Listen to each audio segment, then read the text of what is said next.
Sorry. Yep. Ludvig, how would you kind of characterize the round there today? Yeah, I thought it was very positive. I felt like I was driving the ball nice and giving myself plenty of chances. I felt like today I came out pretty well. I was 4 under through 8, 7, and obviously would have loved to have a little bit better back nine to kind of put the pressure on the guys in front of me. But overall, I was pleased with the way I was hitting putts, hitting positive shots, and yeah, overall happy with the play. What can a round like this do going forward here to next week in the Players' Championship? Yeah, I think so. I mean, obviously, next week is a big tournament. This was a big tournament, and they're going to come thick and fast going forward. So, but I think the biggest thing for me this week was how I sort of made some tweaks mid-round, some adjustments, where I felt like I was playing nice. The level was pretty good, and then kind of had some stretches where it wasn't amazing, and then I was able to kind of make some tweaks and get back to hitting some good golf shots again. You talked about tweaking your putter before this week, going back to one with more loft or less loft. I can't remember. More loft now than before. West Coast. Yeah. It's going to be possibly your best finish of the year so far. Is there anything else you kind of worked on prior to the week that kind of helped this week and helped you this finish? Yeah, definitely putting. Obviously came out with a putter that had a little bit more loft on it. Speed-wise, I felt a lot more comfortable.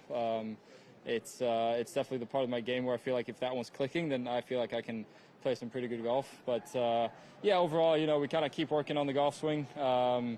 Nothing crazy, nothing major, kind of the same things, but being very intentional with it last couple of weeks, and pleased with the way I saw it this week. Ludvig, this is a little off topic, but the first TGL event, I don't know if you even remember this, but Tiger was just watching you with his arms crossed. You were warming up. Yeah. It was so cool. He doesn't stop and watch a lot of guys swing. Yeah. I remember, could you feel his eyes on you? Were you aware of that at all? Yeah, I mean, I remember that first TGL match was it was a nervous, stressful moment because obviously it was, we were the first team to come out and play. It was the first match ever, so obviously a lot of eyes on us. I felt like obviously Tiger and Rory were sitting up in the booth, and we didn't want to make a fool out of ourselves. But yeah, it was pretty cool. It's a great concept. I've loved being a part of it, and looking forward to doing it again. But just have you ever been aware of Tiger watching you with admiration? Because that's what I definitely have picked up on it. And I've watched Tiger since he's 19. I haven't seen it a lot. Yeah, obviously, I mean, Tiger is Tiger, right? He's the GOAT of our sport, and what he's done for us has been incredible for the PGA Tour. And I was fortunate enough to win his tournament at Torrey last year, which was really cool. I have a pretty cool picture of us together with a trophy, and that's the one I'm going to remember for a long time.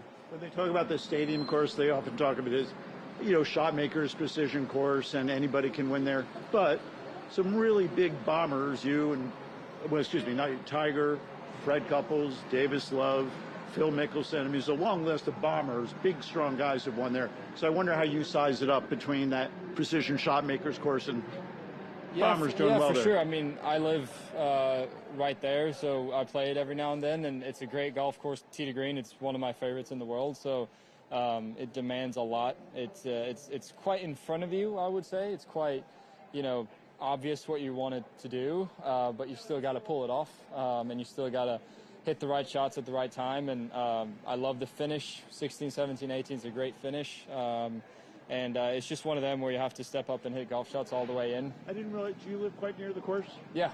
In the gated area there? Not in the gated area, but yeah, about 15 minutes away. Do you use that range at all when you're home? Yeah. Okay. I do. Does VJ still come out there? Yeah, he does.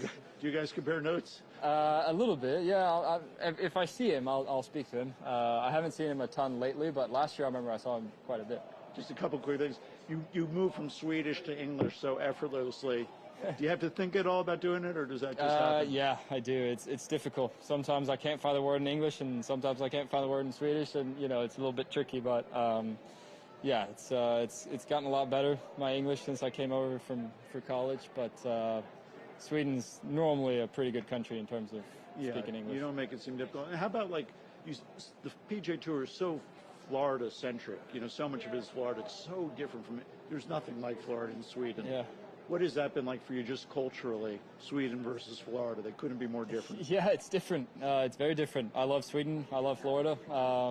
I love Florida this part of the year. It's absolutely amazing. But I do enjoy coming back home for the summer and sort of parts of the fall. But yeah, there are some big differences. But I feel like us tour players, we kind of get the best of both worlds. And I feel fortunate that I'm able to go home to Sweden every now and then and kind of experience that as well. But Florida in March, April is pretty nice too. I appreciate it. Thank you so much. Thank you. Thank you. Appreciate it.